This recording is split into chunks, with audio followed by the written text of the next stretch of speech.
Hi everyone! Welcome to the Empath Tarot. It's another love reading, timeless and general. Take what resonates lang po. Maybe some part of the reading makaresonate kayo or hindi naman kaya kasi this is general reading eh.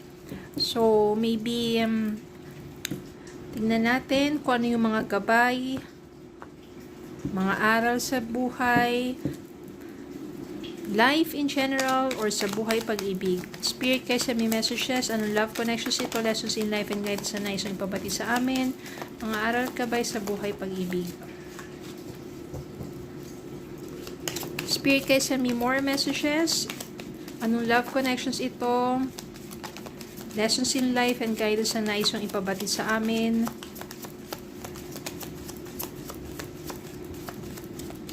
Tignan po muna natin itong mga mensaheng ito.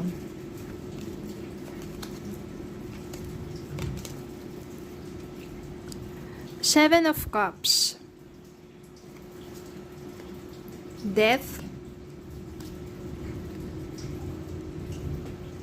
Ten of Pentacles. Nine of Cups. Queen of Cups. And Five of Swords. Parang dito palang napakaganda na ng ng vibes, ng energy. Meron kasi, although meron ditong Five of Swords, ibig sabihin kasi dito, surrender. Parang, minsan, kailangan mo isurrender. Yung kala mo, yung pagkatalo mo, yung defeat mo, dahil nahihirapan ka na sa relasyon ninyo, you have to surrender. Ibig sabihin, parang minsan kailangan mong i-let go yung mga taong hindi karapat-dapat na sa buhay mo, yung nagbibigay na lang ng pasakit, and you only have to surrender to God kung ano yung para sa'yo, para sa puso mo.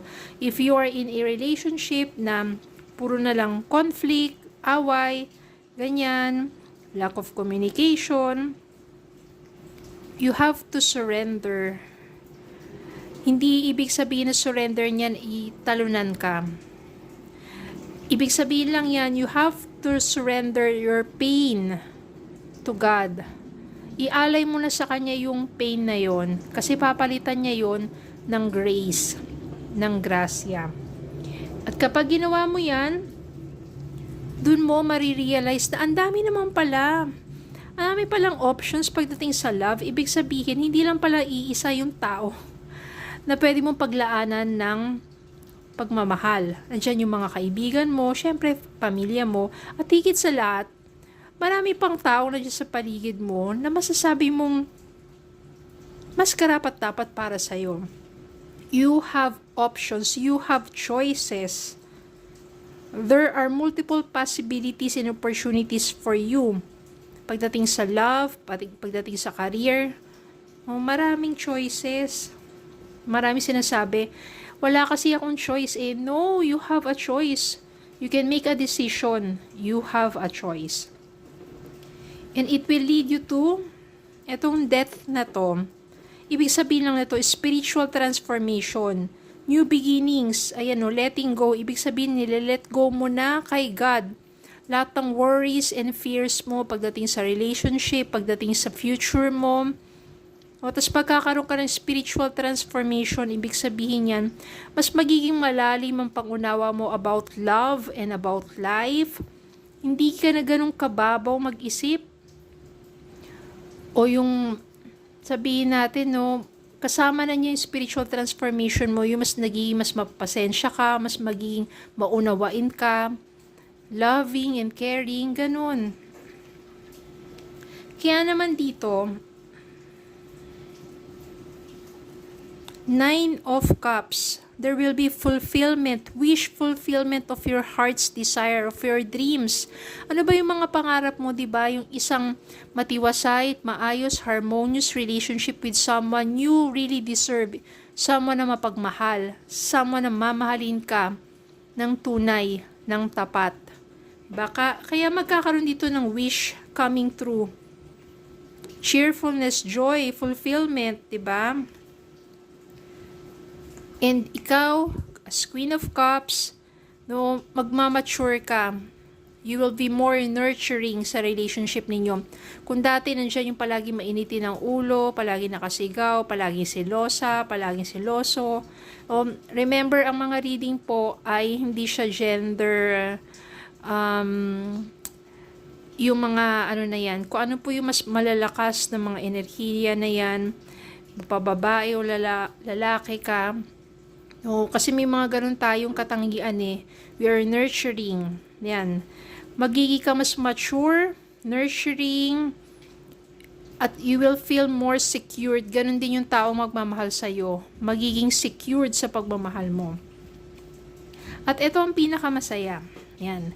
10 of Pentacles, ibig sabihin kasi nito, culmination. Merong financial abundance dito. Ibig sabihin sa pagsasama, all aspect ng inyong pagsasama, kung sino man yung taong mamahalin ka at mamahalin mo, nandun na kasi lahat-lahat eh. Syempre, minsan may mga tampuhan, hindi naman nawawala. Minsan may hindi pagkakaunawaan, pero ang maganda sa inyo, madali ninyong inaayos. Kasi meron kayong yung teamwork, maganda inyong samahan, harmonious relationship nga. Kaya dahil sa inyong pagtutulungan, parang lumalalim ang inyong pagmamahalan. Pagdating sa, sabihin natin, kabuhayan ninyo, mai-inherit talaga ninyo ang abundance ng earth. Dahil lalago kayo sa inyong pagmamahalan, sa inyong relasyon, lalago din ang inyong kabuhayan. You will obtain abundance. Uunlad kayong dalawa, ang inyong pagsasama at ang inyong kabuhayan. Kaya napakaganda. Ito lang yung mga lumabas pero napakaganda ng mga enerhiya. At wala naman po kasi imposible. Minsan kasi, kapag nandun ka sa isang relasyon na punong-puno na lang ng sakit, you have to let go na. Isipin mo, you don't deserve that kind of relationship na puro na lang pain. Na walang kapanatagan ng iyong damdamin, ang iyong isipan. Mahalin mo muna yung sarili mo by not allowing others to hurt you. Kasi kapag inaalaw mo yung ibang tao, nasaktan ka pa ulit-ulit, hindi mo na minamahal yung sarili mo. Kaya you have to love yourself first.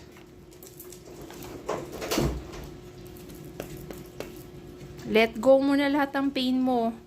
Walk away from that kind of toxic relationship. Meron dito reconciliation. Someone from your past is or will be returning to your life soon.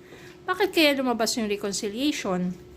Maybe because kapag ka hindi na maayos ang inyong relasyon, you have to let go na. And you have to take time. Take time and take space. O give some space sa inyong relasyon para makahinga-hinga kapag masyado ng, 'di ba, masyado ng mabigat, masyado ng maano ang inyong relasyon. And yung death dito, maari kasing yung person mo makakaisip na yan at magkakaroon na ng tunay na pagbabago sa kanya. And that will be the time that your person is returning back to you and will reconcile. So maybe this is not for a new love, but for a renewed love. Ibig sabihin yan, yung nakaraan o yung pagmamahalan ninyo na nagkaroon ng problema, magkakaroon ng renewal, renewed love. Because there will be reconciliation.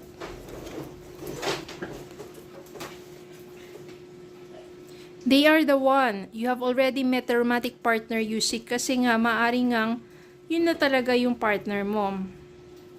All you have to do is to let go yung mga hindi mga gandang bagay sa'yo rin. Yung mga kailangan na pagbabago sa'yo, ganun din sa person mo, for you to work out yung relationship ninyo.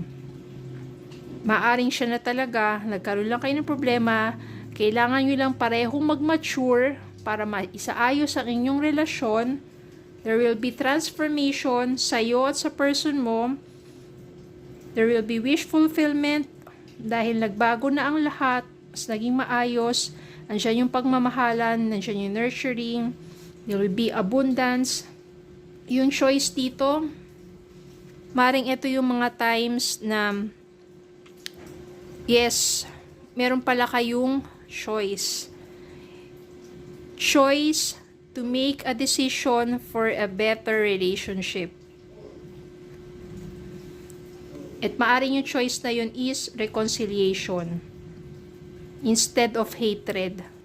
Instead of separation, there will be reconciliation. So, biglang nag-iba yung takbo ng reading.